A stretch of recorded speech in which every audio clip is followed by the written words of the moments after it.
Baik, bismillahirrahmanirrahim. Kita akan mulai kajian kita pada pagi hari ini. Assalamualaikum warahmatullahi wabarakatuh. Waalaikumsalam warahmatullahi wabarakatuh. Alhamdulillahirabbil alamin. Wassalatu wassalamu ala asyrofil anbiya'i wal mursalin wa ala alihi wa sahbihi ajma'in. Amma ba'du. Alhamdulillah, segala puji hanya milik Allah Subhanahu wa taala. Pada kesempatan pagi hari ini kita bisa bersama hadir di Aula Dewan Dakwah Lampung untuk bersama-sama mengikuti kajian Sabtu pagi Dewan Dakwah Lampung yang insyaallah ini adalah hari kedua Ramadan. Mudah-mudahan kita semua senantiasa dijaga oleh Allah Subhanahu wa taala dan Allah mudahkan dan lancarkan puasa kita pada pagi hari ini. Dua kalinya salam serta salam semoga tercurah pada junjungan kita Nabi Muhammad Sallallahu Alaihi Wasallam, kepada para sahabatnya, keluarganya, beserta orang-orang istiqomah menjalankan sunnah-sunnahnya, dan semoga kelak kita diakui sebagai umatnya. Amin ya rabbal alamin. Bapak Ibu jemaah kajian live streaming dan jemaah kajian Sabtu Dewan Dakwah Lampung yang berada di aula, marilah bersama-sama kita buka kajian kita pada pagi hari ini dengan membaca lafaz basmalah. Bismillahirrahmanirrahim. Selanjutnya insyaallah pada pagi hari ini materi akan disampaikan oleh Habib Ahmad Ghazali SCMA. Beliau merupakan alumni dari Universitas Al-Azhar Kairo Mesir, dan insyaallah pada pagi hari ini kita akan bersama-sama membahas tentang fikih zakat, utamanya pada pokok pembahasan zakat profesi seperti itu. Insyaallah nanti dia akan memaparkan bagaimana proses zakat zakat profesi dan bagaimana aturan dalam melaksanakan zakat profesi seperti itu. Baik, pada Habib dipersilakan. Bismillahirrahmanirrahim. Assalamualaikum warahmatullahi wabarakatuh.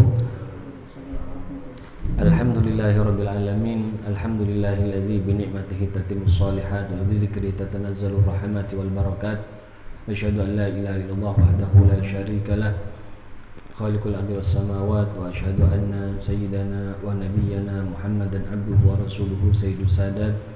Allahumma shalli ala sayyidina Muhammadin tibbil qulubi wa dawaiha wa afiyatil abdani wa shifaiha wa nuril absari wa dhiaiha wa qutil arwahi wa ghidaiha wa ala alihi wa sahbihi wa sallim tasliman katsira.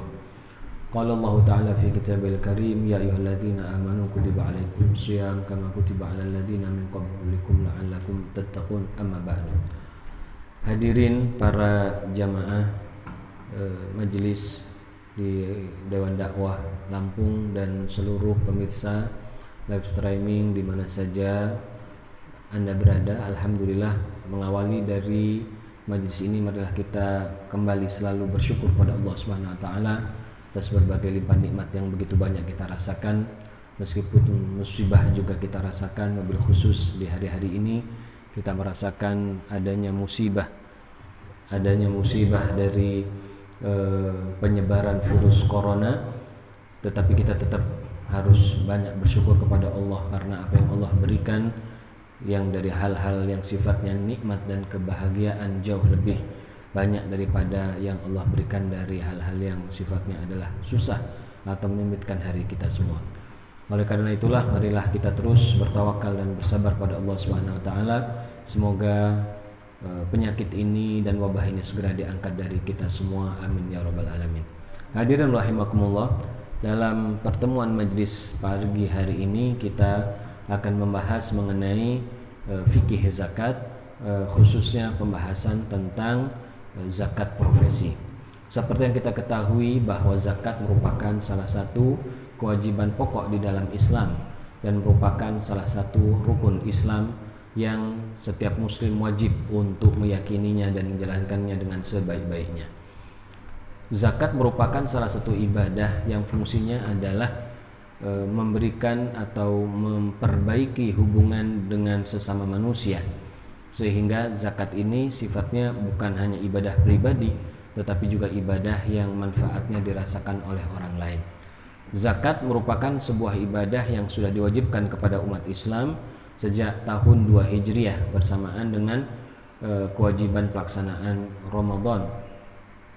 Kemudian zakat juga diwajibkan bersama dengan harta-harta yang lainnya. Di dalam Islam, harta yang diwajibkan zakat mencakup beberapa harta, diantaranya adalah emas dan perak, yang dimasukkan juga di dalamnya adalah uang, ya, mata uang fiat yang saat ini juga bagian dari harta-harta yang wajib dikenai zakat. Begitu juga ada hewan ternak, kemudian hasil tanaman, kemudian juga barang tambang dan lain sebagainya. Pembahasan kita akan kita fokuskan dalam pembahasan mengenai fikih zakat profesi yang berkaitan dengan atau yang punya kaitan kuat dengan masalah zakat emas dan perak serta mata uang. Hadirin rahimakumullah, profesi yang dimaksudkan di sini adalah profesi-profesi yang mendatangkan hasil yang banyak. Ya, kita tidak berbicara tentang orang-orang yang memiliki profesi tetapi hasilnya adalah sedikit. Ya, hasilnya adalah sesuatu yang tidak seberapa, seperti tentu banyak di masyarakat yang memiliki profesi yang seperti itu. Ya, itu tidak masuk dalam di dalam profesi yang kita maksud di sini. Karena bagaimanapun zakat ini tetap memiliki, atau zakat profesi ini tetap memiliki syarat seperti yang disyaratkan juga di dalam zakat secara umum. Di antara syarat zakat secara umum adalah sebuah harta itu harus mencapai nisab terlebih dahulu. Nisab artinya adalah batas minimum harta yang dikenai zakat.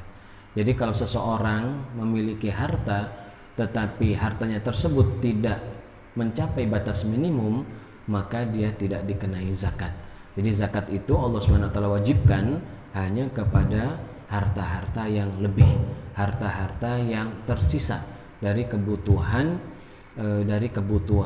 yang real dari orang tersebut. Hadirin rahimakumullah, profesi yang dimaksudkan di sini juga merupakan profesi apapun bentuknya, ya, yang mendatangkan keuntungan bagi seseorang, baik orang itu bekerja sendiri dengan kemampuannya, ya, ataupun dia bekerja pada orang lain. Misalnya yang bekerja sendiri adalah misalnya seorang dokter yang membuka praktek dokter pribadi, ya, kemudian misalnya seorang pengacara yang dia bekerja untuk membantu orang lain dalam menghadapi kasus-kasus yang sedang dialaminya. Misalnya juga pekerjaan-pekerjaan yang membutuhkan skill-skill tertentu, misalnya ada seorang yang ahli dalam pembuatan barang tertentu. Nah, semua itu adalah masuk dalam profesi yang dia bekerja dengan kemampuannya sendiri, dan dia mendapatkan laba atau keuntungan atau upah atau bayaran atau apapun namanya dari orang yang meminta jasa dari orang tersebut. Yang kedua adalah seseorang yang bekerja untuk orang lain, ya, misalnya pegawai di sebuah perusahaan atau di sebuah tempat yang dia itu diminta tenaganya atau kemampuannya untuk menjadi bagian di perusahaan itu sesuai dengan keterampilannya, lalu dia diberikan gaji, diberikan upah, ya, sesuai dengan pekerjaannya tersebut. Nah, semua jenis pekerjaan ini masuk dalam makna profesi dan masuk dalam masalah zakat profesi tersebut. Kemudian yang menjadi pertanyaan, apakah zakat profesi ini sudah ada atau belum di zaman para ulama dahulu? Bisa dikatakan secara umum mungkin zakat profesi seperti yang dalam perhitungan kita saat ini mungkin belum ada di zaman Rasulullah SAW. Di zaman Rasulullah SAW profesi-profesi juga sudah banyak, tetapi banyak di antara profesi itu yang tidak memberikan keuntungan yang besar, ya, sehingga saya katakan tadi di awal bahwa profesi-profesi seperti ini, ya, karena hasilnya sedikit, tidak mencapai nisab dari yang ditentukan, maka dia tidak dikenai zakat, profesi apapun bentuknya, ya. Mungkin itulah yang terjadi di zaman Nabi, ya. Tetapi jika profesi-profesi yang besar, maka dia dikenakan zakatnya, ya, seperti di zaman setelah Rasulullah SAW, di zaman para sahabat maupun tabi'in, sebagian pekerja-pekerja atau pegawai yang bekerja di pemerintah atau di penguasa, misalnya yang bekerja sebagai tentara atau sebagai pegawai dan lain sebagainya sudah memiliki gaji-gaji tertentu yang diberikan oleh para khalifah, ya. Misalnya di zaman Abu Bakar khalifah sudah mendapatkan sudah diberikan gaji, ya, mulai sejak zaman Abu Bakar itu. Kemudian pekerja atau pegawai-pegawai di departemen-departemen yang ada sudah mulai rapi di zaman Sayyidina Umar dan sudah memiliki gaji-gaji tertentu. Nah, gaji-gaji seperti ini kalau mencapai nisab maka diambil zakatnya seperti yang dilakukan oleh Ibnu Mas'ud radhiyallahu anhu, yang beliau itu mengambil zakat daripada pegawai-pegawai tersebut apabila sudah mencapai nisabnya. Kemudian rahimakumullah, zakat profesi ini juga para ulama berbeda pendapat, ya, di dalam mentakyif atau menyamakan bentuknya ini seperti apa, ya. Ada sebagian ulama yang menganggap zakat profesi ini merupakan bagian daripada keuntungan-keuntungan yang didapat selama 1 tahun itu di luar kegiatan utamanya sendiri, atau yang biasa disebut di dalam fikih itu dengan al-malul mustafad, yaitu harta yang diperoleh, ya, harta sampingan yang diperoleh. Ya, misalnya saya atau seorang punya harta, ya, tertentu, misalnya uang dalam jumlah sekian, atau di tengah tahun saya mendapatkan hadiah, atau saya mendapatkan waris, atau saya mendapatkan apapun lah, hibah dan lain sebagainya yang jumlahnya besar.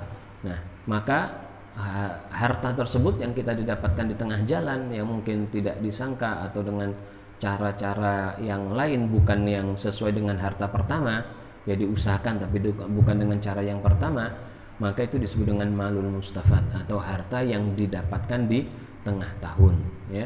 Nah, di sini para ulama sepakat bahwa harta mustafad seperti ini dikenakan zakat. Ya, harta mustafad seperti ini wajib dizakati, hanya saja memang berbeda pendapat mengenai kapannya, ya, kapan dikeluarkannya. Adapun kewajibannya sudah ada.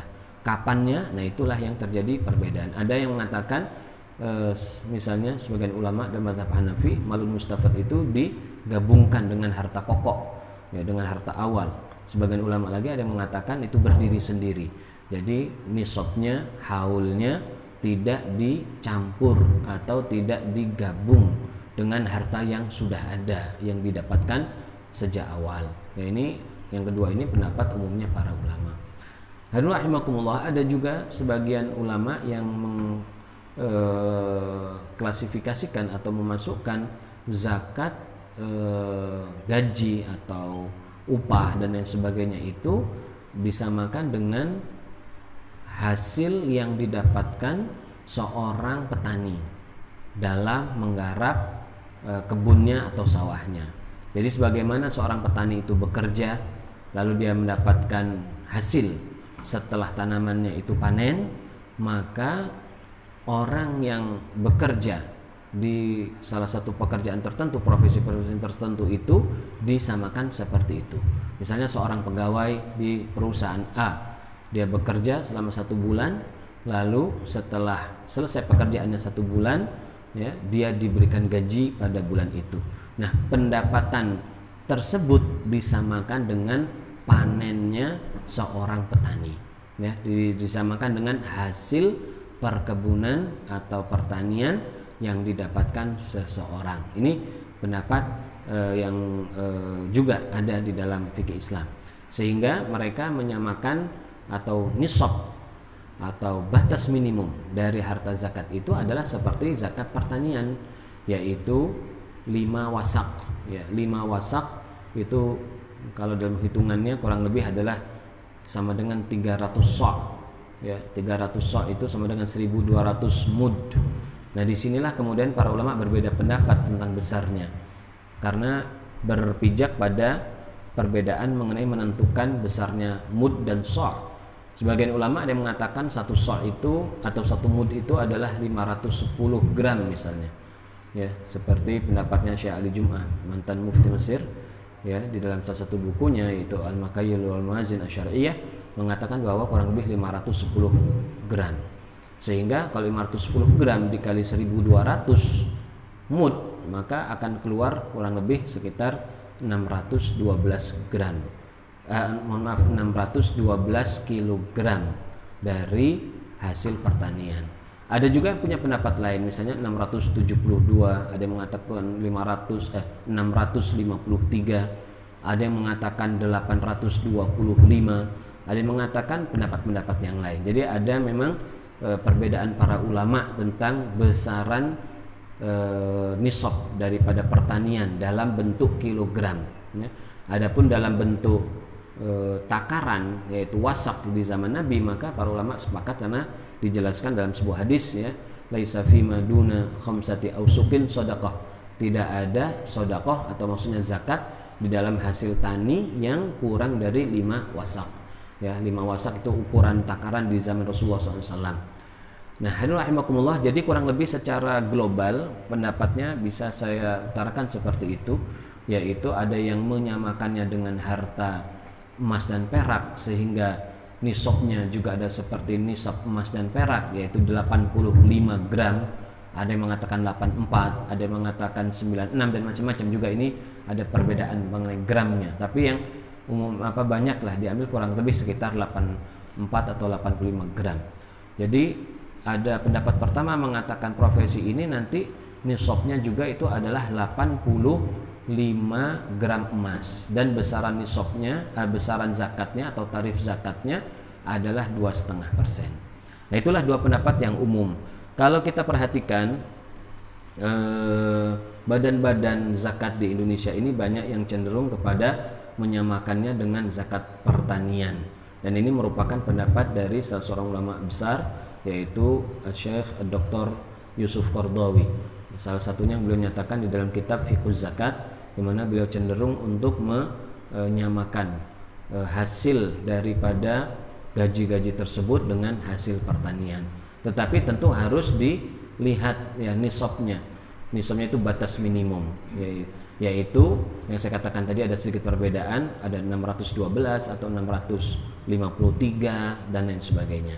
Nah, jadi bagaimana cara menghitungnya? Kalau pertama-tama kita akan menghitung dengan pendapat Syekh Qaradawi ini terlebih dahulu, karena ini yang saya katakan tadi di sejumlah lembaga zakat di Indonesia cenderung kepada pendapat ini. Jadi pertama-tama gaji yang diterima oleh pegawai tersebut, apakah dia sudah mencapai nisab atau belum? Itu yang menjadi pertanyaan paling penting. Kalau seorang karyawan gajinya jika dihitung tidak mencapai nisab, maka dia tidak ada kewajiban zakat.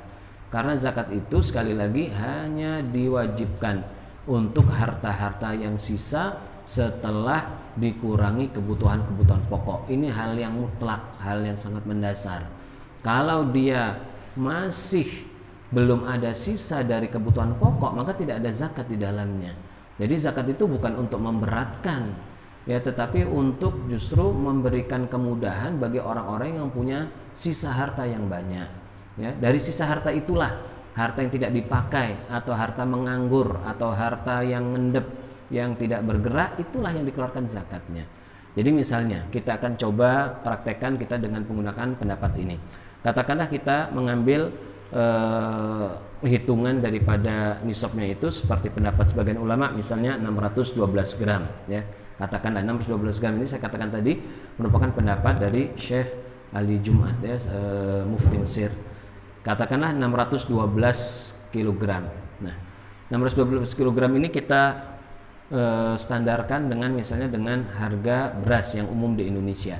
Ya, karena pertanian itu yang dikeluarkan atau yang dihitung zakatnya adalah hasil pertanian yang sudah dibersihkan dari sesuatu yang tidak dimakan.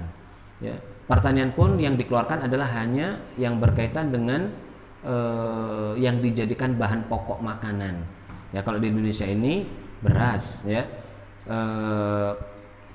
jagung di sebagian masyarakat kan dipakai, misalnya di beberapa wilayah di Indonesia, misalnya di sebagian wilayah di Sulawesi itu menjadikan jagung sebagai makanan pokok meskipun tidak dipakai tiap hari, tapi mereka bisa makan dengan jagung itu. Atau misalnya singkong, ada sebagian masyarakat yang dia itu makannya berasal dari singkong atau makanan olahan singkong. Artinya itu adalah bagian dari bahan makanan pokok, ya, meskipun bukan umum, ya, jadi tidak disyaratkan keumuman, tapi yang penting bisa dijadikan sebagai bahan makanan pokok meskipun nadir, meskipun jarang, ya. Nah sekarang kita ambil yang umum, masalah beras. Saat ini katakanlah beras harga di pasaran, ya, kira-kira misalnya untuk tingkat petani 1 kilonya misalnya, ya kita gampang yang hitung mudah lah ya, misalnya sekarang ini harganya 10.000. Maka beras itu atau nisab itu 612 itu kita kali 10.000 dulu. Jadi 612 kg dikali 10.000. Jadi nilainya adalah berapa? 6.120.000. Ya, 6.120.000. Kalau seseorang punya harta sisa dari gajinya sebesar 6.120.000, ya, dan mencapai haul, maka dia diwajibkan zakat. Zakat. Nah, itu. Nah, sekarang kita hitung, ya. Berarti nisabnya adalah 6.120.000, katakanlah seperti itu, mengikuti pendapat sebagian ulama, ya.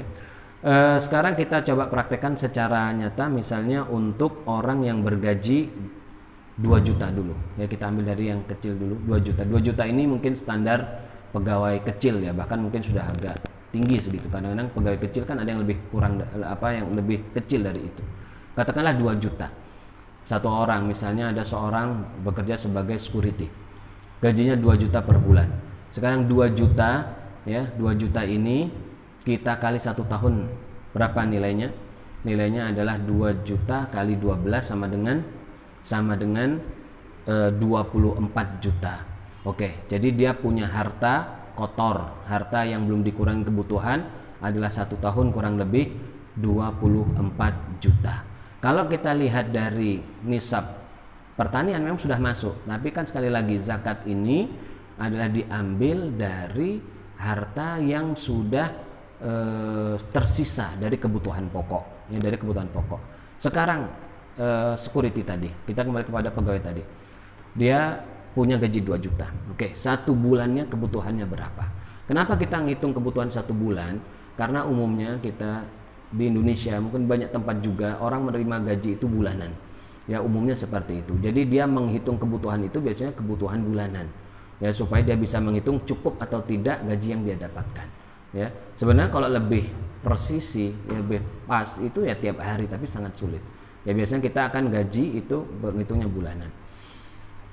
1 bulan pegawai tersebut apa kebutuhan pokok? Apa sih kebutuhan pokok? Kebutuhan yang jika tidak dilakukan maka akan menimbulkan hal yang sangat sulit bagi dirinya. Yang mencakup tentu saja kebutuhan pokok itu sandang atau pangan, sandang dan papan, makanan, pakaian dan tempat tinggal. Sekarang yang pertama, yang paling utama adalah makanan. 1 bulan kebutuhan orang ini berapa untuk makanan pokok? Ya, makanan pokok adalah makanan yang biasa dimakan sehari-hari, bukan makanan tambahan. Misalnya dia jajan di luar, dia pergi ke restoran, itu bukan, dia itu udah tambahan itu. Atau orang ini tiap sore selalu makan bakso misalnya, ya itu enggak, itu makan tambahan semua, itu enggak masuk. Ya, makanan pokok, nasi, lauk pauk yang yang standar untuk orang seperti dia. Kenapa standar orang seperti dia? Karena standarisasi makanan dan lauk orang itu beda-beda. Ada orang kaya raya, dia mungkin nggak mau kalau makannya sekedar nasi sama tempe dan sambal misalnya, nggak mau. Tapi orang yang mungkin biasa, ya, masyarakat kecil yang seperti itu sudah cukup gitu, ya, sudah cukup. Ada orang yang standarnya misalnya paling tidak makan pakai telur misalnya dan lain sebagainya. Itu makanya kebutuhan setiap orang itu berbeda-beda, tidak bisa dipukul rata, ya, antar satu keluarga dan yang lain bisa berbeda. Nah, misalnya security tadi, security ini orang yang kerja sebagai security tersebut, misalnya dia punya istri, punya 2 orang anak. Berapa kebutuhan makan untuk 1 bulan? Misalnya itu pertama sudah itu. Ya. Kemudian berapa kebutuhan untuk pakaian? Pakaiannya pakaian normal. Kalau dia sudah punya pakaian, maka ya bulan itu berarti tidak perlu lagi. Ya, tidak perlu lagi. Kecuali kalau pakaiannya rusak, habis, hilang dan sebagainya, dia perlu beli lagi. Rumah, ya, rumah juga. Rumah sendiri atau rumah kontrakan? Kalau kontrakan berarti biaya kontrakannya tiap bulan. Berapa? Seperti itu, ya. Kemudian apa namanya, misalnya orang ini bekerja dan pekerjaannya tempatnya jauh, dia memerlukan motor, memerlukan kendaraan. Nah, kendaraannya kalau masih kredit masuk juga ke situ. Ya, karena itu bagian dari kebutuhan pokoknya. Ya, termasuk juga sebenarnya kebutuhan-kebutuhan ini ya di dalam fikih disebutkan, misalnya seseorang yang belum menikah dan dia ingin menikah, ya itu termasuk dari kebutuhan pokok. Ya, berapa kebutuhannya. Nah, jadi seperti itu kurang lebih cara menghitungnya. Sebenarnya kalau kita kembalikan ke dalam fikih, menghitung kebutuhan ini bukan kebutuhan bulanan, bukan harian, tapi sebenarnya kebutuhan seumur hidup. Ya, kebutuhan seumur, tapi kita sulit ya untuk mempraktekkan di sekarang ini untuk dalam menghitungnya. Jadi katakanlah tadi itu security, berapa kebutuhan makannya? Misalnya kebutuhan makannya adalah 1 bulan dia dan anak istrinya itu 1 bulan misalnya 750.000 misal, ya. Kemudian kontrak rumah 1 bulannya berapa? Dia rumah itu misalnya nilainya adalah 500.000, berarti kan sudah berapa? 1.250.000, nah, misalnya itu, ya. Oke, ada nggak kebutuhan lain? Motornya alhamdulillah kebeli, udah katakanlah seperti itu sajalah, ya. Itu kebutuhan yang sangat mendasar sekali. Sebenarnya ada kebutuhan lain, misalnya biaya sekolah anak-anak kalau misalnya masih bayar, ya. Kalau misalnya orang itu punya penyakit yang terus, berapa biaya obatnya, ya. Kalau ada orang itu punya rumahnya agak besar, punya pembantu, di mana kalau dia nggak punya pembantu hidupnya susah, yang ini pokoknya repot lah, rumah itu acak-acakan, berarti pembantunya, ya. Kalau orang itu misalnya derajatnya tinggi, dia nyopir sendiri itu nggak pantas, kemudian susah, maka dia perlu sopir, maka sopirnya juga bagian dari kebutuhan dia, ya gitu. Ada orang bekerja memerlukan HP yang perlu pulsa, perlu kuota dan sebagainya, yang dia nggak bisa bekerja tanpa itu, berarti itu kebutuhan pokok gitu. Jadi masing-masing orang bisa berbeda-beda. Nah, ini saya ambil yang sangat mendasar, misalnya hanya makan dan tempat tinggal. Ada orang makan butuh 750.000 per bulan dan dia sewa kontrakannya 500.000. Ini kan standar yang sangat kecil sebenarnya, ya, sangat kecil. Berarti orang itu memerlukan 1 bulannya adalah 1.250.000. Sementara gajinya yang dia terima adalah berapa? 2 juta. Berarti berapa sisa dari total uang yang dimiliki? 750.000, ya. Kalau 750.000 ini kita kali 12, berarti berapa nilainya? Ya, 750.000 kali 12 sama dengan 9 juta. Sama dengan 9 juta. Nah, kalau misalnya memang sudah seperti itu, maka orang ini berarti sudah harta yang dia miliki adalah mencapai mencapai nisab, ya, mencapai nisab seperti itu. Kalau kita pakai standar yang sangat sederhana tadi, ya. Tapi kalau misalnya kebutuhannya lebih banyak, ya berarti bisa saja mencapai nisab, bisa saja tidak. Tapi kalau saya lihat dari umumnya kebutuhan masyarakat sekarang, ya di zaman ini, orang yang bergaji 2 juta itu belum terkena zakat. Karena tadi kan saya perhitungannya kan perhitungan yang sangat sederhana, cepat saja supaya kita paham. Karena kita akan menghitung kebutuhan kita masing-masing. Pulsa misalnya 1 bulan berapa, 100.000 atau 50.000, pembantu, bensin dan lain sebagainya, itu masuk dalam perhitungannya, ya. Biasanya orang yang gaji 2 juta, kalau dia nggak pinter-pinter, ya nggak ada sisanya, ya. Kalau ada sisanya bisa dia tabung, kemudian mencapai daripada nisabnya tadi 6.120.000, maka dikeluarkan zakatnya. Dan zakatnya menurut Syekh Qaradawi ini adalah sebesar 2,5%. Ya, jadi misalnya tadi itu orang ini bisa saving, bisa menabung 1 bulannya 750.000 kali 1 tahun, maka nilainya adalah 9 juta. 9 juta ini kita keluarkan 2,5%-nya, ya, dikeluarkan 2,5%-nya. Jadi kira-kira 2,5%-nya adalah berapa? Sekitar 200.000, ya, sekitar 200.000 lebih, sedikit lah kurang lebih gitu, ya, 200.000 lah kira-kira. Nah itu, jadi dikeluarkan zakatnya sebesar itu.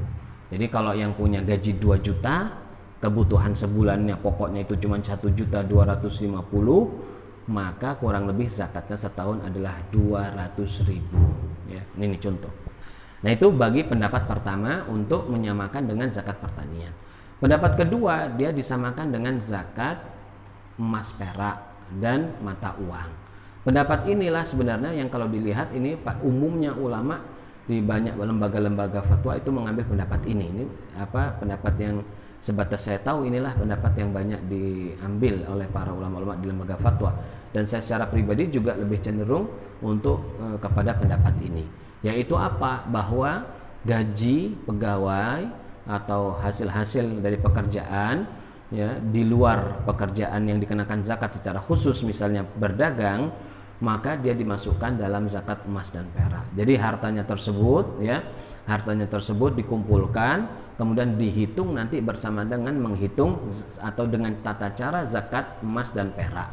Zakat emas dan perak itu nisabnya adalah 85 gram emas. Nisabnya adalah 85 gram emas. Ini salah satu pendapat seperti saya katakan tadi di awal. Jadi kalau misalnya gimana cara kita menghitungnya? 85 gram emas ini berapa kalau kita rupiahkan? Misalnya sekarang, ya, kita tidak melihat harga emas yang sedang naik turun luar biasa di zaman-zaman ini, di saat-saat ini, ya, karena ekonomi sedang tidak normal. Katakanlah sekarang, atau kita ambil standarnya lah, kemarin sebelum corona, ya, harga emas itu kira-kira 700.000. Maka 85 dikali 700 ribu sama dengan 59.500.000. Katakanlah 60 juta. Jadi nisab untuk jenis harta emas, perak, dan mata uang itu adalah 60 juta rupiah. Dan cara menghitung apakah harta kita itu sudah dikenai zakat atau belum, seperti tadi, yaitu harta kita hitung semuanya, lalu kita kurangi dengan kebutuhan pokok yang ada. Misal ada orang yang mau menghitung zakatnya. Sekarang kita hitung misalnya hari ini, ya, ada si A, kita tanya, Pak, punya emas atau tidak di rumah, berapa nilainya? Ada, saya punya emas yang saya simpan, ya, tidak dipakai, itu adalah 100 gram. Nah, berarti kena nih dia, ya. Kalau emas itu dipakai tidak kena, ya. Emas yang dipakai misalnya ibu-ibu pakai perhiasan itu nggak dihitung. Emas yang dihitung zakat itu adalah emas yang bahasa kita yang disimpan, ya, untuk untuk investasi, bahasa kita sekarang orang seperti itu. Jadi 100 gram, sudah ada zakatnya itu, ya. Lalu duit, bagaimana duit? Duit itu ya kita lihat dari semua sumber, duit di dalam tabungan, ya, yang kita simpan maupun yang ada cash bersama kita atau yang sama orang lain, ya. Uang misalnya, ya, yang di tabungan berapa? Di tabungan, di total punya tabungan berapa biji? Saya ada 2 rekening, ya, dihitung semuanya, ya, dihitung semuanya. Ada dolar, ada rupiah, dihitung dalam bentuk rupiah semua supaya mudah, ya. Kita gabung total yang di tabungan berapa, yang di cash, yang kita simpen, yang di dompet, yang di lemari, yang di macam-macam lah, ya, di bawah bantal misalnya ada orang nyimpan di situ, ya, hitung, ya. Kalau kita mau lebih teliti lagi, misalnya yang di mobil, yang sisa-sisa itu berapa jumlahnya. Nah, kalau mencapai 1 nisab, maka dia dikenakan zakat. Itu setelah dikurangi kebutuhan. Kebutuhan seperti kita ngitung tadi, ya, kebutuhan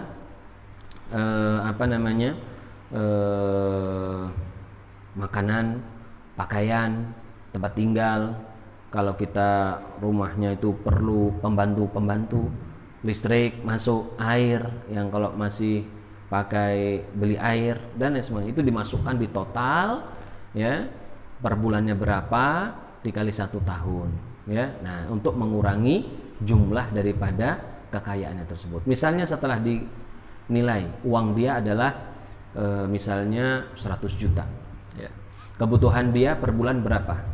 Kebutuhan dia per bulan adalah misalnya 2 juta. Oke. 2 juta kali 12 berapa? 12 bulan. 24 juta. Maka sekarang uang dia yang kotor 100 dikurangi 24 juta, maka sama dengan 76 juta. Dan itu berarti sudah melebihi daripada nisab, maka dia harus dikeluarkan zakatnya. Tetapi zakat di dalam emas dan perak ini harus nunggu 1 tahun. Ya, 1 tahun yang disebut dengan istilah haul. Haul itu adalah kepemilikan harta sebesar 1 nisab selama 1 tahun penuh, ya. Jadi harus dimiliki selama 1 tahun penuh. Dan 1 tahun ini adalah dengan penanggalan hijriyah, yaitu 354 hari, ya, 354 hari. Kalau dalam rentang waktu 354 hari ini ternyata uang kita di tengah-tengah haul terjadi pengurangan atau penyusutan, yang tadinya mencapai nisab ternyata karena kita ada kebutuhan lain, misalnya ada jual tanah, ada orang tangga jual tanah butuh uang, kita beli tanahnya berapa, 40 juta, duit kita berkurang dari nisab, maka haulnya jadi terputus, tidak ada kewajiban zakat di dalamnya. Nanti kalau sudah mencapai nisab lagi, baru dia dihitung haulnya kembali, tapi tidak berdasarkan haul yang lama, tapi haul yang baru sejak tercapai nisabnya lagi. Nah, uang gajinya bagaimana jadi? Uang gaji itu juga dihitung seperti itu. Kalau gajinya itu di total mencapai nisab, maka dikeluarkan zakatnya. Kalau tidak mencapai nisab, maka tidak dikeluarkan zakatnya. Seperti itu. Misal orang ini gajinya berapa? Gajinya 5 juta. Nah, gajinya 5 juta kali 12 bulan, ya, kali 12 bulan. Maka 5 kali 12 sama dengan 60 juta. Ya, persis sama dengan sama dengan nisabnya tadi. Berarti yang 5 juta ini sudah kena zakatnya kalau untuk kita hitung melalui emas dan perak. Itu kalau dia punya uang lain. Tadi itu dia punya tabungannya 100 juta, ya punya ini. Nah, itu kan tadi makanan sehari-hari, kebutuhan sehari kan ditutup dari itu, ya. Nah, gajinya kan bersih, ya. Gajinya bersih, maka dikeluarkan zakatnya, yaitu 2,5%. Ini kalau kita menggunakan pendapat kebanyakan ulama bahwa setiap harta itu nisabnya sendiri-sendiri, ya, yaitu pendapat umumnya ulama. Jadi yang saya katakan malul mustafad, harta yang didapat di tengah-tengah haul. Saya kan punya duit tabungan 100 juta, ini kan duit pokok saya, kan udah sisa nih. Tahu-tahu saya dapat gaji. Nah, ini uang yang datang di tengah tahun ini. Nah, kalau umumnya para ulama, gaji ini berdiri sendiri, nisabnya sendiri. Dan haulnya juga sendiri, nggak sama dengan yang 100 juta. Ya, nggak sama dengan yang 100 juta. Ini pendapat kebanyakan ulama dalam mazhab Syafi'i, dalam mazhab Hambali seperti itu. Tapi kalau yang dalam praktek saya lihat ya di masyarakat sekarang, kita ini kan pengennya yang simple, yang gampangan aja, nggak apa-apalah, ya, yang lebih dicari yang seperti itu. Kalau kita mau menghitung yang gampang dalam zakat ini, khususnya kita di zaman seperti ini, kita bisa mengambil pendapatnya Imam Abu Hanifah yang menggabungkan malul mustafad, al-malul mustafad, harta yang datang di tengah-tengah dengan harta pokok kita. Jadi harta pokok tadi kan 100 juta, ya, kemudian dapat gaji 5 juta per bulan, ya. Berarti kita gabung terus itu ke situ, masukkan aja ke harta yang pokok itu, meskipun harta pokok ini harta tambahan ini yang baru datang ini kan belum haulnya gitu, tapi disamakan dengan haul harta yang lama. Ini akan lebih mudah dalam perhitungan zakatnya. Jadi tadi uang 100 juta ditambah 60 juta, ya 60 juta kan dari gaji tadi itu, ya 1 tahun, digabung dikurangi dengan kebutuhan. Kebutuhannya sebulan cuma 2 juta. Ya, misal ini kan pukul mudahnya saja, ya, 2 juta kali sebulan 12 bulan sama dengan 24 juta. Berarti 160 dikurangi 24 juta sama dengan 146 juta. Nah, 146 juta ini kita keluarkan zakatnya sebesar 2,5%. Jadi 2,5% dari 140 juta, ya, itu adalah zakat dari harta orang tersebut. Nah, inilah kurang lebih. Jadi secara ringkas saya ulangi lagi, untuk zakat profesi secara umum para ulama sepakat bahwa zakatnya itu harta itu ada zakatnya. Itu penting, ini penting dulu, bahwa itu ada zakatnya. Hanya saja cara menghitungnya sedikit berbeda. Yang pertama, menyamakan dengan zakat pertanian. Kalau dia sudah mencapai nisab pertanian, maka dia dikeluarkan zakatnya. Tentu ini setelah dikurangi kebutuhan-kebutuhan pokok. Dan besaran zakatnya dalam pendapat ini, meskipun dia dihitung seperti pertanian, tetapi besaran zakatnya atau tarif zakatnya adalah 2,5%. Ya, karena gaji ini kan duit uang itu besaran zakatnya 2,5%, bukan seperti pertanian yang sampai 5 atau 10%. Pendapat kedua adalah menyamakan seperti harta emas, perak dan mata uang lain. Ya, jadi nisabnya lebih tinggi.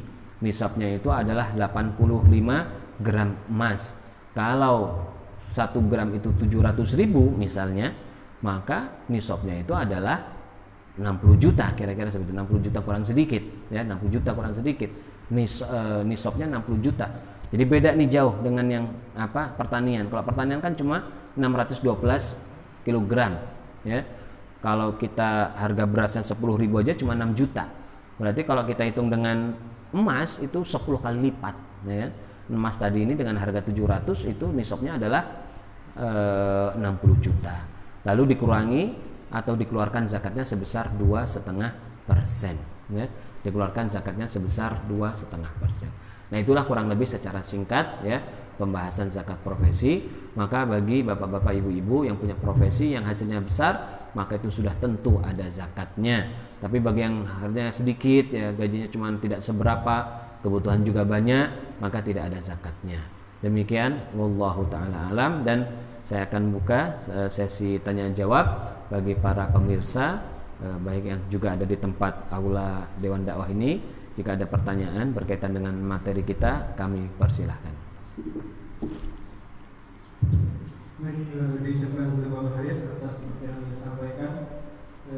Yang pertama mungkin dari aula dulu, bagi yang ingin bertanya dipersilakan berkaitan dengan zakat profesi seperti itu atau zakat secara umum. Ada Bapak Ibu?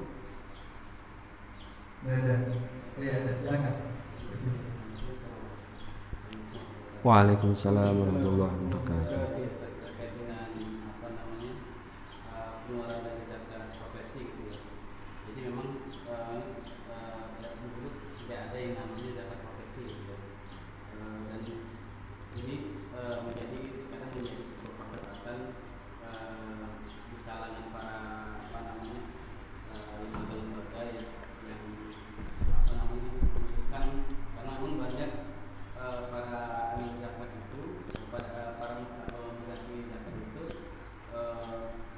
mereka yang kadang bingung berapa dana yang dikeluarkan ketika mereka mengeluarkan dana zakatnya.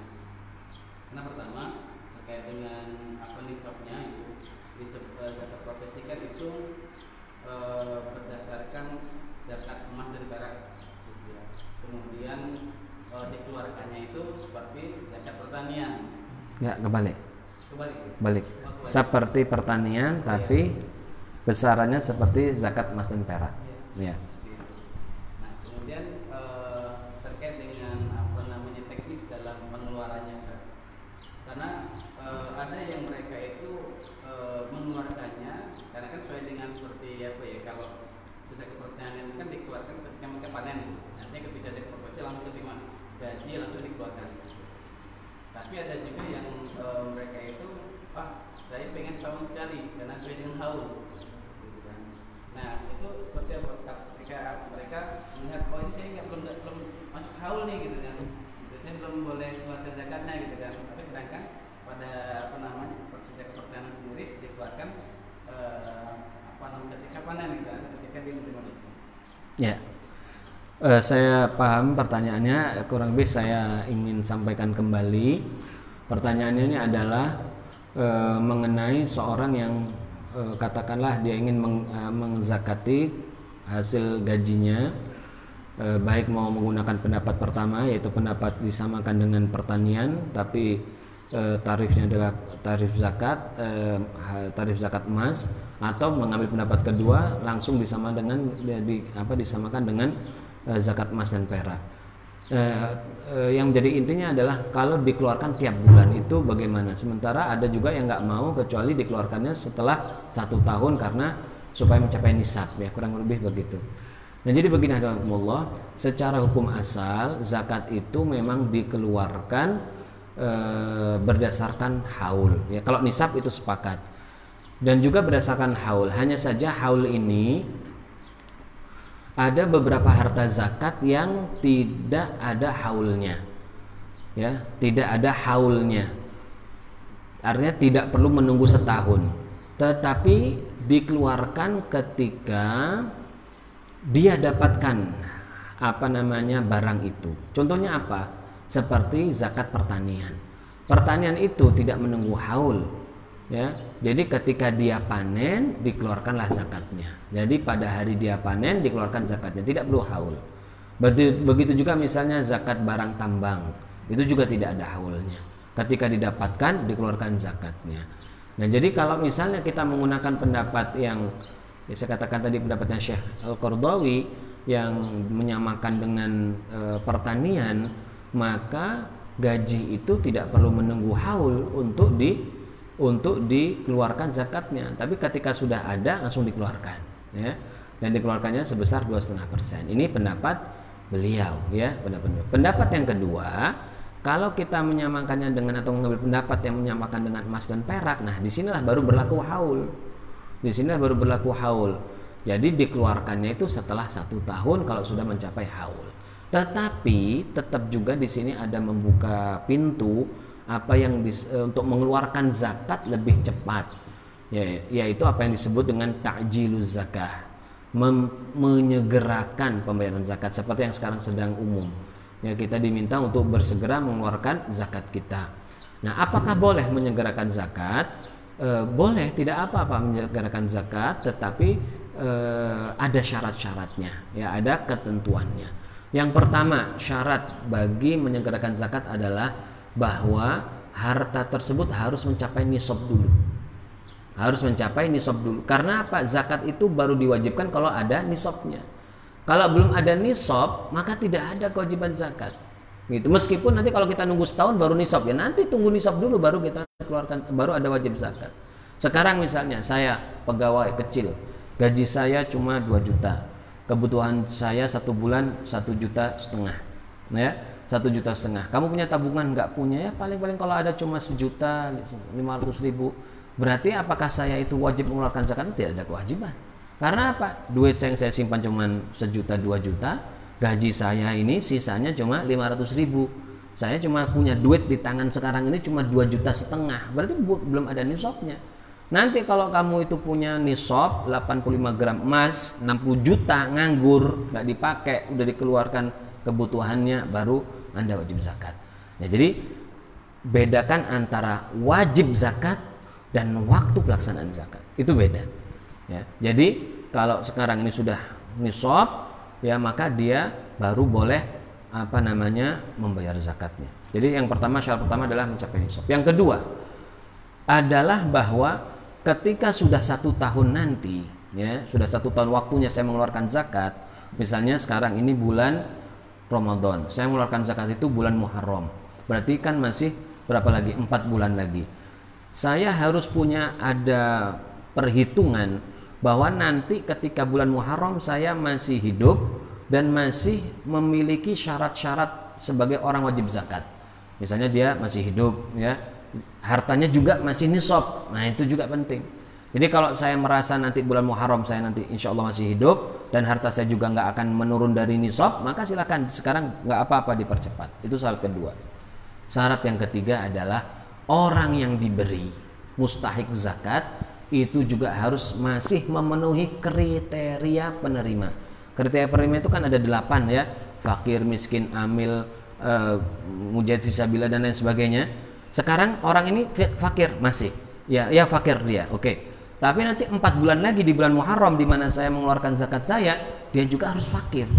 Kalau tiba-tiba nanti pas Muharram dia jadi orang kaya, maka artinya kan dia nggak berhak dari zakat saya, ya. Maka itu kalau yang seperti itu tidak boleh kita mendahulukan. Kalau sudah terjadi gimana? Harus ditarik lagi, duitnya kita ambil lagi, ya. Kalau memungkinkan. Kalau enggak, kita harus bayar zakat yang lain.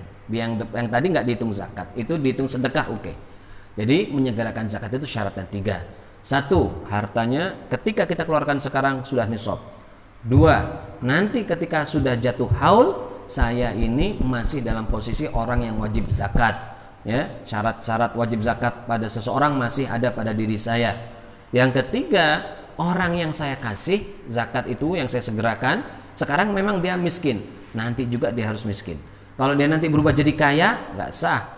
Kalau tahu dia jadi murtad, orang kafir, nggak sah juga terima zakat, ya. Nah, itu yang seperti itu harus kita perhatikan. Jadi kalau memenuhi 3 syarat, maka boleh menyegerakan zakat. Wallahu ta'ala alam. Silakan. Waalaikumsalam warahmatullahi wabarakatuh.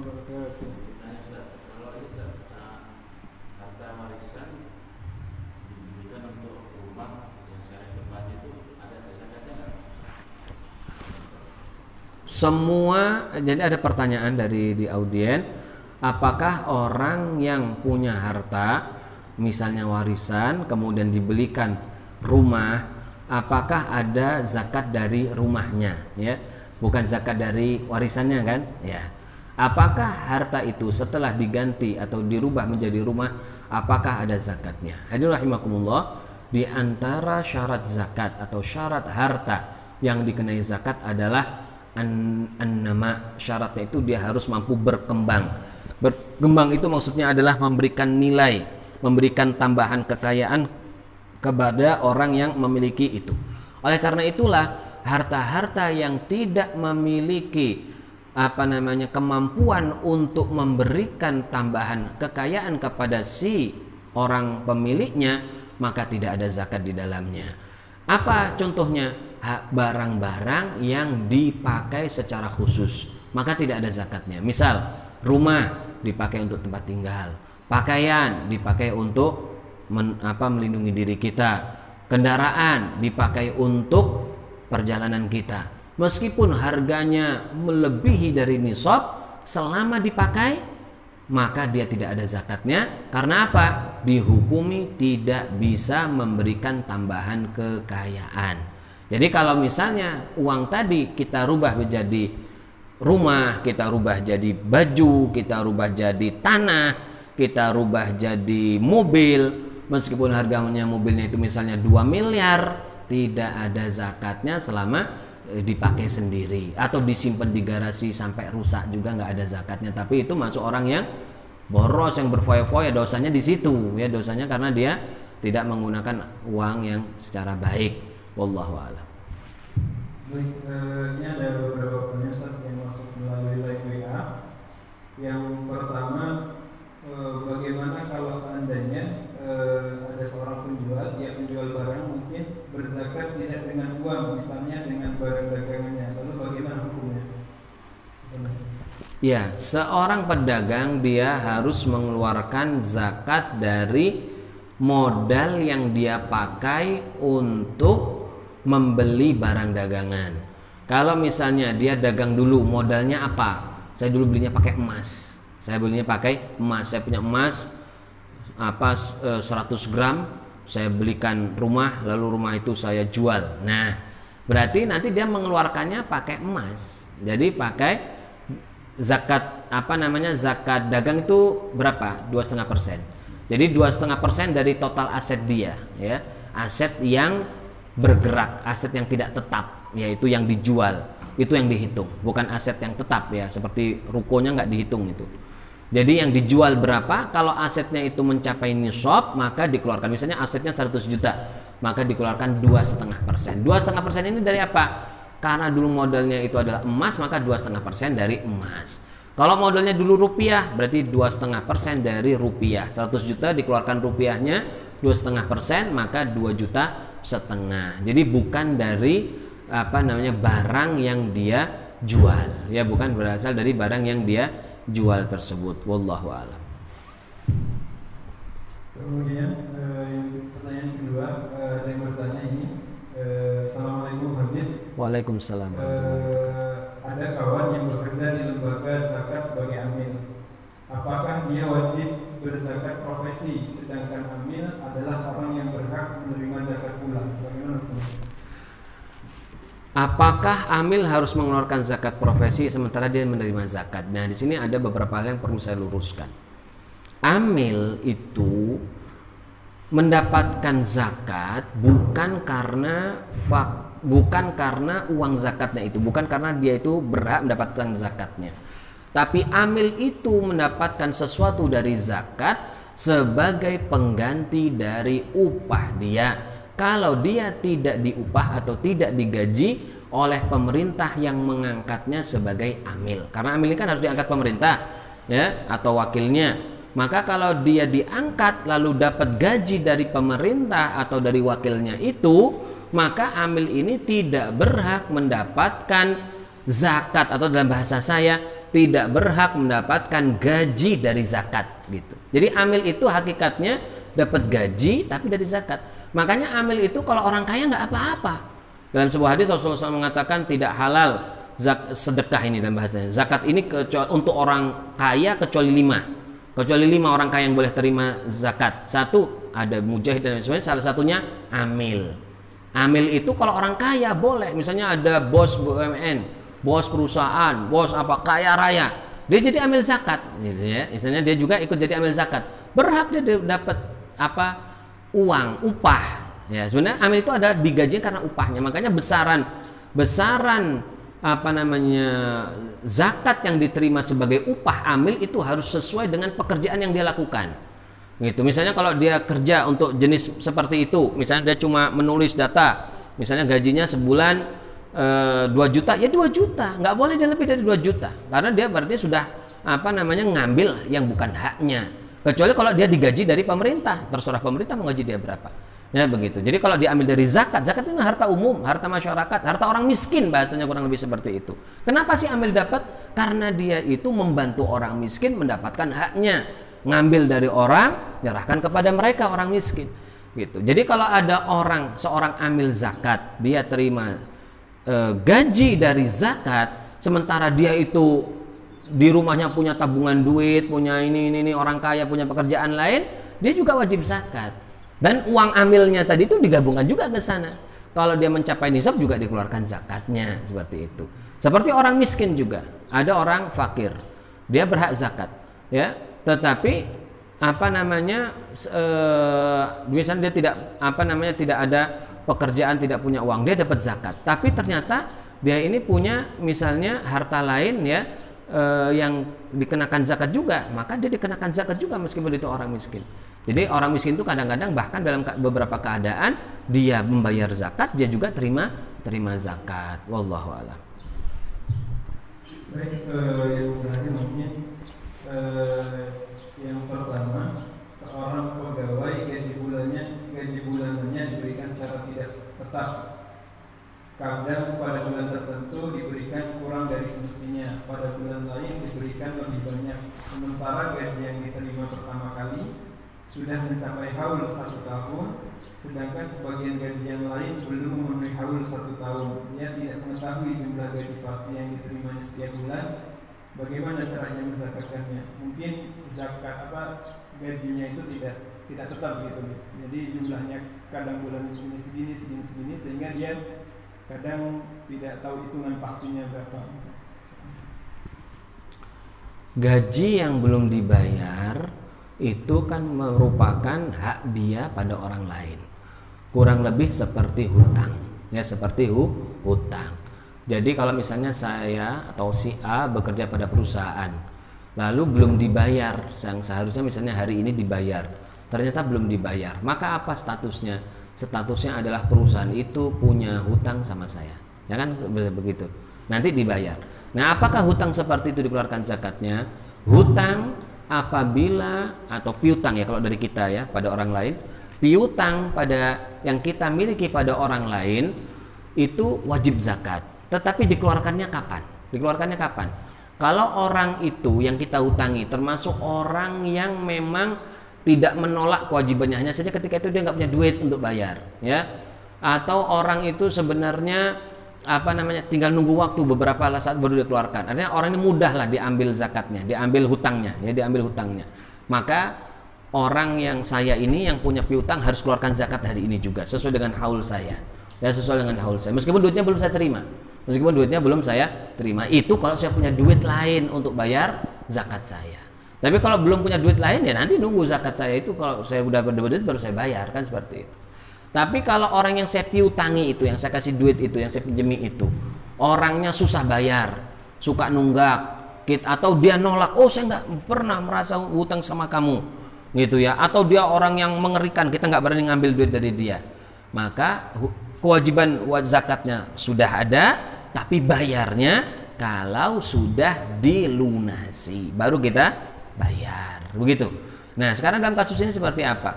Perusahaan itu kan berarti dia punya komitmen lah, dia nggak menolak, dia nggak mengingkari kalau dia belum bayar. Artinya dia termasuk orang yang atau pihak yang mudah diambil uangnya. Nanti kalau ada baru dia bayar. Ini masuk dalam orang yang kesusahan tadi itu. Maka zakatnya dibayarkan sekarang ini kalau dia punya duit. Tapi kalau nggak punya duit, nanti tunggu duitnya itu dia terima, ya.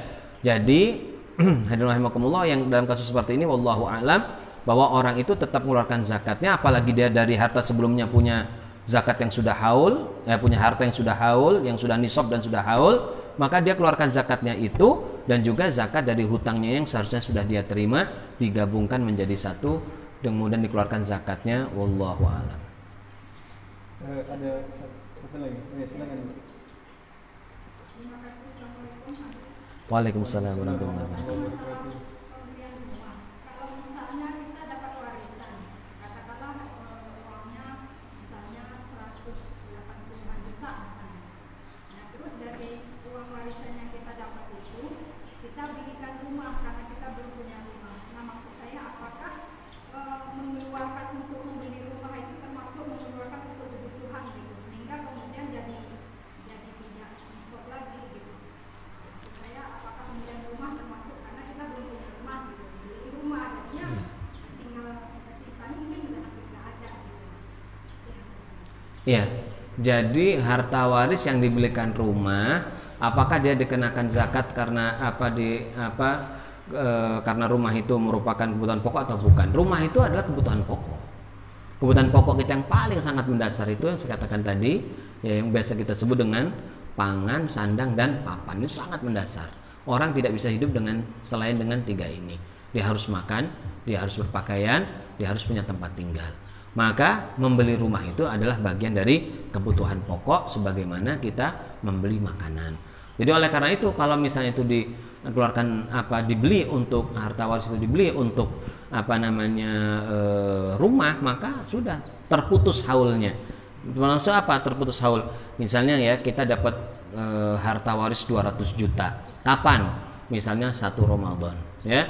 Maka mulai 1 Ramadan itu terhitung haulnya. Nanti 1 Ramadan tahun depan harta waris kita ini keluarkan zakat. Kalau masih mencapai nisab. Nisabnya berapa tadi kalau untuk uang? Kira-kira kalau harga 700 juta ya, 700 ribu 1 gramnya, maka 60 juta. Jadi kalau harta ada 200 juta ini tahun depan 1 Ramadan masih di atas 60 juta, dikeluarkan zakatnya sesuai yang sisanya itu. Sisanya dari 200 juta berapa? Sisanya cuma 100, berarti 2,5% dari 100. Nah, tapi kalau misalnya ini kan 1 Ramadan terima waris. Tahu-tahu 1 Muharram, 4 bulan kemudian dia beli rumah. Rumahnya harganya berapa? 150 juta, ya, 150 juta. Maka haul dari harta 200 juta ini jadi putus karena kan berkurang dari nisabnya. Setelah dibelikan ternyata masih berapa? Sisanya cuma 50 juta. Beda kalau misalnya harga rumahnya itu cuma 100 juta. Beli rumah 100 juta. Sisanya berapa dari harta ini? Masih 100. Berarti kan dia masih nisab. Ya kan, masih nisab. Berarti haulnya masih jalan tuh. Masih jalan terus sampai ketemu Ramadan tahun depan. Pas Ramadan tahun depan berapa sisanya? Oh, masih 100 itulah. Berarti 2,5% dari 100. Oh, sisanya tinggal 80 juta. Berarti 2,5% dari 80 juta. Kalau habis sama sekali, ya sudah nggak ada zakatnya. Begitu. Wallahu ta'ala alam. Mungkin ini ada pertanyaan dari juga. Adakah doa untuk melunasi hutang? Maksudnya mungkin doa untuk cepat lunasi hutang seperti itu. Ya, ada beberapa doa yang diajarkan Rasulullah SAW. Di antaranya adalah suatu hari ada seorang sahabat yang kelihatan sangat murung di masjid, ditanya Nabi, beliau punya hutang, lalu diajarkan doa supaya dibaca setiap seringlah dibaca ya, mungkin setiap waktu-waktu yang mustajab, ba'da sholat dan lain sebagainya. Baca doa yang cukup terkenal yang juga dibaca oleh Rasulullah SAW, ya, dalam riwayat yang lain doa ini juga dibaca Nabi sering setelah selesai sholat, yaitu apa? Allahumma inni a'udzubika minal ajzi wal kasal wa minal jubni wal bukhl wa min ghalabatid daini wa qahrir rijal. Ya, ini yang terakhir, ini yang intinya. Min ghalabatid dain, dari hutang yang ghalabah itu mengalahkan, membuat pusing lah yang banyak dan lain itu. Wa qahrir rijal, dan tekanan orang-orang yang jahat ya. Jadi ini doa yang diajarkan Rasulullah SAW. Jadi itu boleh dipraktekkan. Juga kita banyak berdoa yang lain, banyak ikhtiar, banyak berzikir, baca Quran, diniatkan untuk supaya dimudahkan urusan kita, di urusan rezeki kita, sehingga Allah akan memudahkan rezeki yang untuk membayar hutang tersebut. Dan banyak sekali cara ya atau doa-doa yang diajarkan ulama maupun dari Rasulullah SAW untuk kita membantu kelancaran rezeki kita. Wallahu a'lam. Ya. Saya dengan mereka profesi, jadi sering ditemukan para PNS yang kadang mereka dapat bonus, gitu ya, entah mereka di BUMN atau mungkin mereka yang kerja wira misalnya di swasta, gitu kan, yang mereka dapat bonus dari hasil kerja mereka. Nah, kadang ada yang bonusnya itu, maaf ya, mereka itu kayak mungkin gaji 13 gitu kan ya, atau mungkin mereka gaji tahunan. Apakah itu masih tergolong dimasukkan ke dalam jaket profesi mereka, atau mungkin itu ada sisi lain yang perlu diambil zakatnya misalnya gitu. Zakat profesi yang dimaksudkan itu kan adalah gaji, ya, gaji itu apa? Gaji itu adalah upah dari bekerja, ya, gaji itu adalah upah dari bekerja. Adapun bonus itu adalah pemberian, ya, pemberian mungkin dari kualitas kerja dan lain sebagainya, hal-hal yang mungkin kita tidak tahu bagaimana menghitungnya. Jadi wallahu a'lam, menurut saya hadiah seperti itu bukan masuk di dalam gaji. Ya, hadiah itu di dalam gaji. Jadi dia, kalau kita mengikuti pendapat jumlah ulama, ya, jadi dia haulnya sendiri, ya, dan nasibnya sendiri. Tapi kalau kita mau lebih hati-hati sebenarnya, apalagi saya katakan tadi di zaman ini, menurut saya lebih enak atau lebih mudah ya kita mengikuti atau mengambil pendapat yang Imam Abu Hanifah, yaitu yang mengatakan bahwa digabungkan saja cara menghitungnya. Jadi gabung supaya itu kan lebih istilahnya lebih ya lebih kita perhatian kepada orang miskin, ya, lebih hati-hati di dalam urusan agama dan lain sebagainya. Itu. Jadi kalau misalnya dia mau menghitung digabungkan, maka menurut saya itu lebih baik ya, apalagi di zaman-zaman sekarang seperti ini, maka supaya hak orang miskin itu bisa mendapatkan yang lebih banyak, itu lebih bagus lagi. Wallahu a'lam. Baik, tadi sesi pertanyaan yang sudah kita ikuti bersama, semoga sedikit banyak dapat menjawab pertanyaan dari hadirin semuanya. Karena memang berkaitan dengan zakat ini sifatnya lebih subjektif gitu saja. Jadi masing-masing terkadang punya cara tersendiri seperti itu, atau bisa dibilang karena zakat progresif ini berkaitan dengan penghasilan masing-masing orang dan satu yang lain tentu berbeda. Mungkin itu yang bisa disampaikan. Cukup ini. Baik, insyaallah kita cukupkan kajian kita pada pagi hari ini dengan bersama-sama baca lafaz alhamdulillahirabbil alamin dan doa qiraatul majelis. Subhanakallahumma wa bihamdika insyaallah kita akan bertemu lagi di kajian Rabu sore, yang insyaallah tetap live di akun IG Dewan Dakwah, kemudian Facebook dan juga YouTube. Kita cukupkan kajian kita pada pagi hari ini. Allah a'lam bishawab. Assalamualaikum warahmatullahi wabarakatuh. Waalaikumsalam warahmatullahi wabarakatuh.